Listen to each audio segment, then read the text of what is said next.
Yep. Hello, and welcome to the Virtual Film Company Studio One on VR Chat. Today, we're going to be talking about a groundbreaking development, at least in our opinion, in the AI video space, and that is Disney partnering with OpenAI to allow people to create shorts using their favorite Disney characters. And I think that's huge because Disney characters are well loved, and I really can't Oh my wait to see gosh. what people come up with there.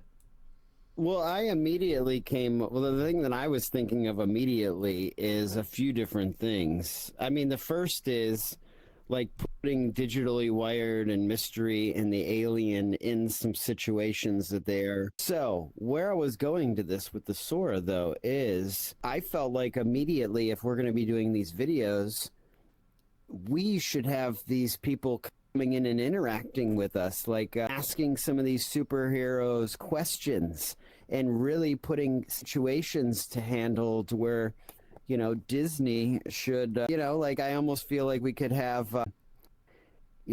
Bruce Wayne over there on the couch and say, hey, with all that money that you got, Bruce, what do you think of having us be some of your co-actors in a film, with we've already got a studio for you, we'd love to have you in, get you to pay some rent over here, and maybe you can finance some other of the superheroes. And the same thing with Disney. Like I feel like bringing them in the couch to interview them about interesting questions that they've never kind of been asked, like Mickey Mouse about Walt Disney, to get him to tell us some really, to elaborate on their connection now that he has a voice. Like I think that there is some really amazing creative properties that we can interact with. Well, right now it's limited to creating video using Sora 2, and this Well, is a yes, deal but that's then it's just all been about signed.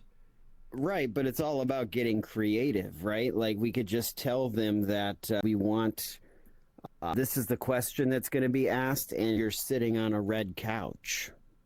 And that could be, we asked the question here, and that's the cutaway. That's part of the power with editing and filmmaking, John, is we could take that segment as a response and then put ourselves in there with them. Yes, we could do that, You got to get but creative, man, using that digitally wiredness of you.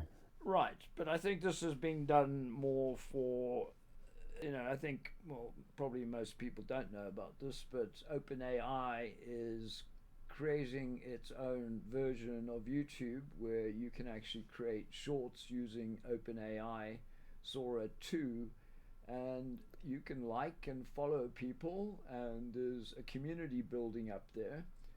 Yeah, So, you should follow Digitally Wired if you're watching this. Like, he is, this is part of where his creations are being brought into existence. So, as you can, Digitally Wired is he's over there. If it's got electricity and you can create things, he is plugged in there and he's creating some entertaining content, to say the least. yes, as long as I have electricity. But anyway, You the might have to point put that I those was trying to cats make to here work is over that there. one of the things that this deal has done is it's opened up the ability for people to create these videos, albeit with OpenAI's Sora 2, and I'm sure limited at this point to the Sora 2 site, with Of their favorite course. characters. And Well, I mean, of course. To me, I could have went there with the talk point right out of the gate. I mean, how powerful is that? I mean, it's really genius to power with an already copywritten brand, because now all this content that's going to be created. But here's where I feel like they need to get fair with things of how Okay, if you've got Mickey Mouse and you've got all of these characters that are trademarked heavily and copywritten characters, if you're going to create content that's going to generate, let's say, millions of views, if not into the billions of views, like it could become some this is where, yeah, it's cool. What percentage does Sora and Disney get? Do they get 80%? But then, like, the person who created it and came up with this idea that entertained all those people, what percentage is that worth to the public? Does this person get 20%? Is there a management company that's involved? How things get all distributed? But I feel like, yes, this is great, but we need to figure out, how the little guy gets his piece of the pie, because that to me is the biggest point. These big companies that we're the little minions creating all the content, which they're smart that they have people doing, and it's like, okay, it's cool, but are they having us do all of this work again for free that they can reap all the benefits and not give any to any people, which that is not cool. Yeah, one has to take one's chances, right? I mean, I created over 400 GPTs for the GPT store. I now have, 180 followers on Sora 2. But, as part of this licensing agreement, Disney is making 200 Disney, Marvel, Pixar, and Star Wars characters available for licensing. And it's going to be a 3-year agreement. But what's interesting is that Disney has also committed to creating a channel where fan inspired Sora short form videos will be available for fans to watch. So, this is going to be part of Disney's offering coming down the road here. So, creators out there, I think this is a great thing to try to get on. Use AI to get onto Disney, become a Disney creator.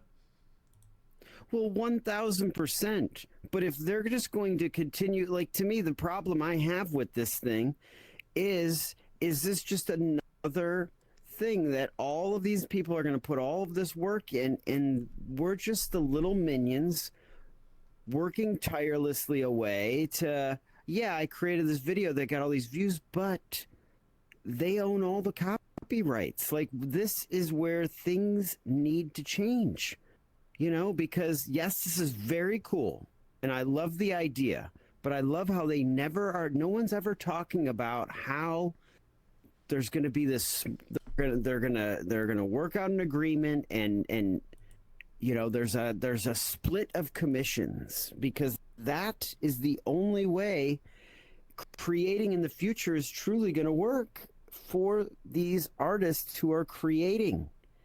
We cannot, it's just not fair. Well, if things aren't fair, one has to do something about it.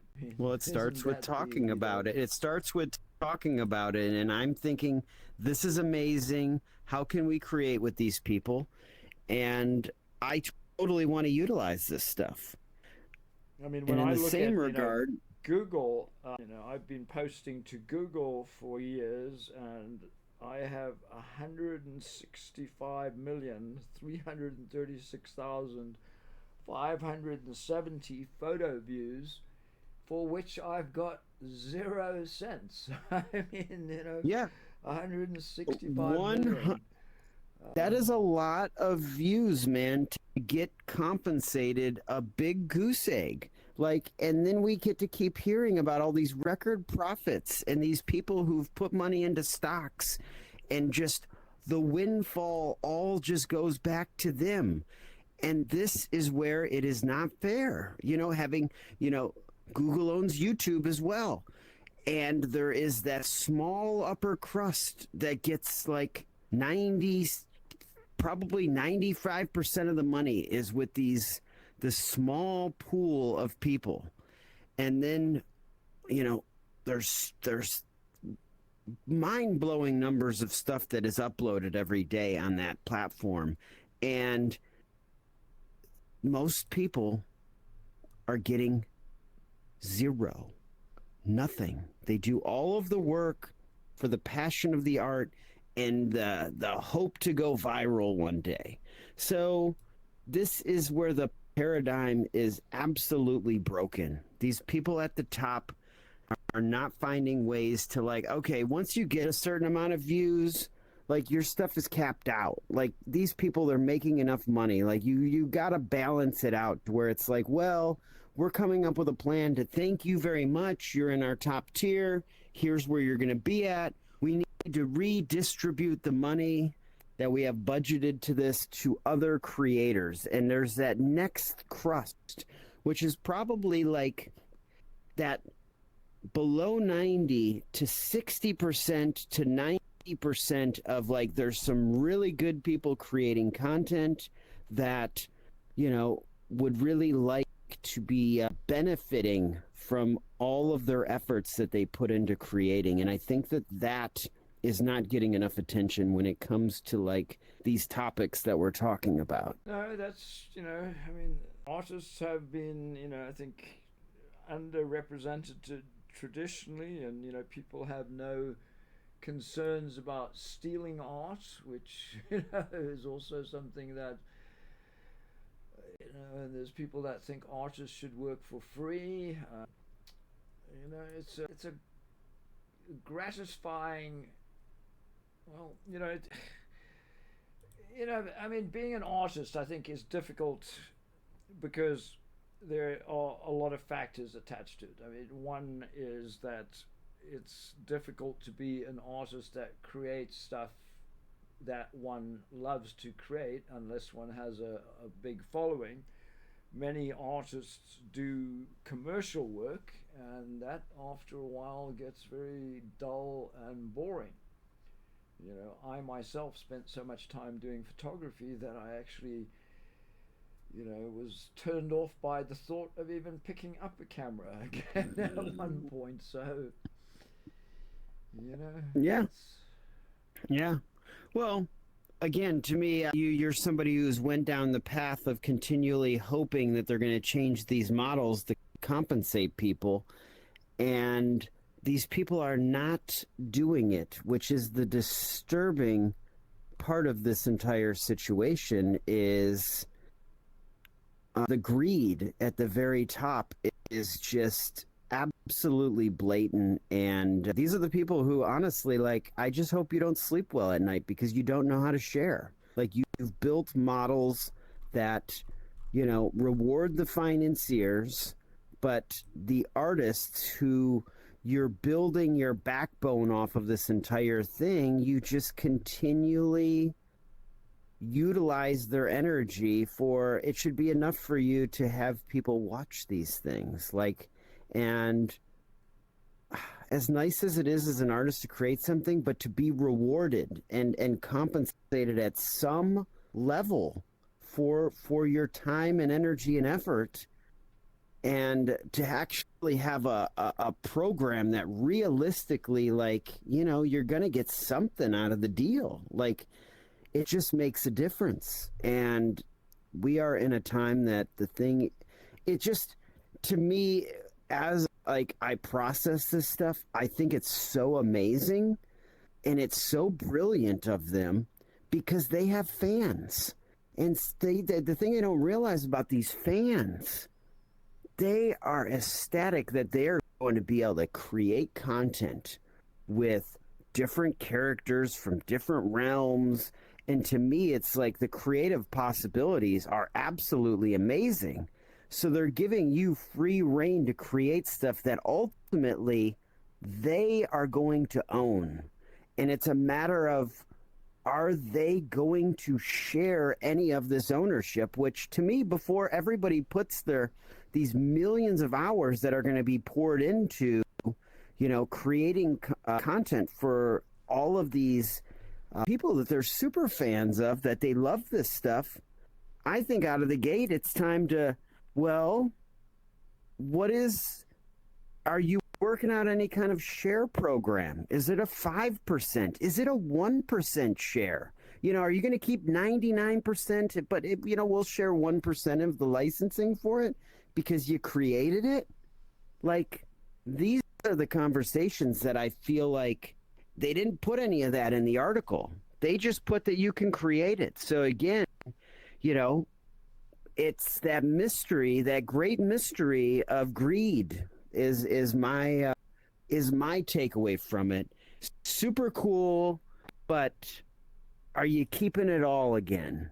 You know, is this just, you know, and to me, if you're keeping it all again, it's a real, like, as an artist, just a real, you know, I just feel like a slap in the face. Yeah, but you know, one can continue complaining and complaining, and you know, I think this is an opportunity. I certainly love Mickey Mouse and would love to create some shorts using Mickey Mouse. I mean, not to mention, you know, Minnie Mouse, Stitch, Ariel, you know, Yeah. Cinderella, Oh, I love Simba, it.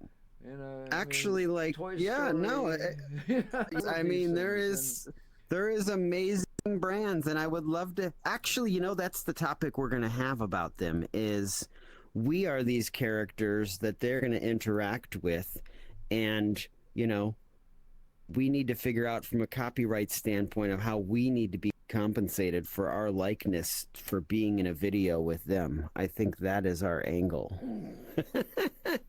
You know, to get just the, you know, I mean, it's going to be well, magic, you right? know, I mean, the It's going to difference be between magic. that and, you know, we probably shouldn't say this on air because someone will probably go out and trademark our likenesses here, but that's the difference, is that these are trademarked, you know, Well, Mickey Mouse and yes, company. yes.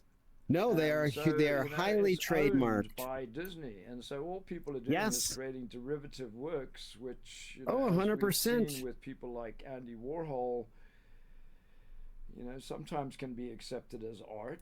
And, A you know, hundred it's another percent. opportunity. I mean, that's all it is. And, I you know, love John. I love that you always see it as another opportunity, and it is such an amazing opportunity. But I feel like we would not be covering the topic properly if we're not discussing, like, I hate to say it, but I'm always looking at this from from a, you know, a strategy of big business as well, and just, you know, these people have questions that they need to answer with this as well, and they need to think about it. I do really do hope some executives watch this stuff and go, yeah, we do need to, you know, because with the future, where we're going, you know, we need to figure out how everybody can have a place here in it. And, you know, sharing a small part of the wins, you know, will just, I mean, can you imagine being a fan and then all of a sudden, like, you are part of, you're getting a small percentage of money that your character that you love is generating? Like, you are, like, you know, you're kind of on their payroll. Like, wow, because I'm this super fan, like,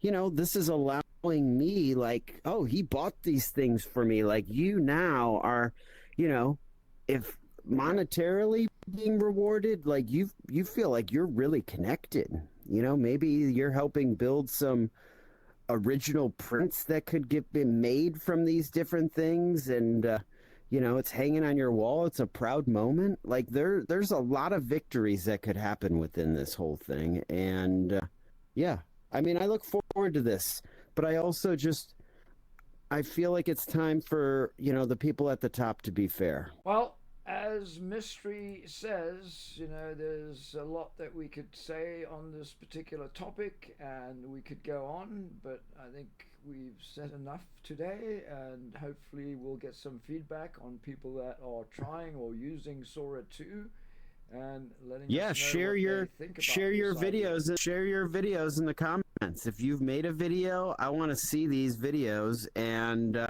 you're gonna see.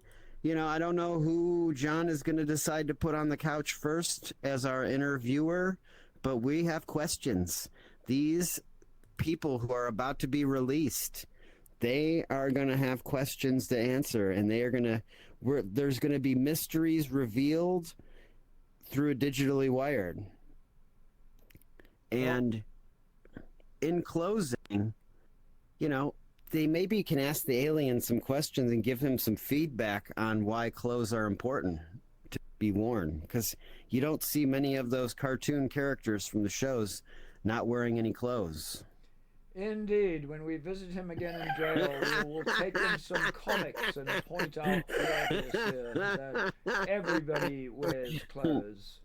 Yes, yes, yes. I mean, I think that there is some of their animated characters, but they're covered in fur, right? Like, I don't know which ones are coming to mind right now as far as a character, but even Donald Duck and Goofy, all of them, they're all, I believe, wearing clothes. Yes, at least pants, right? At least pants. Yes, at least pants.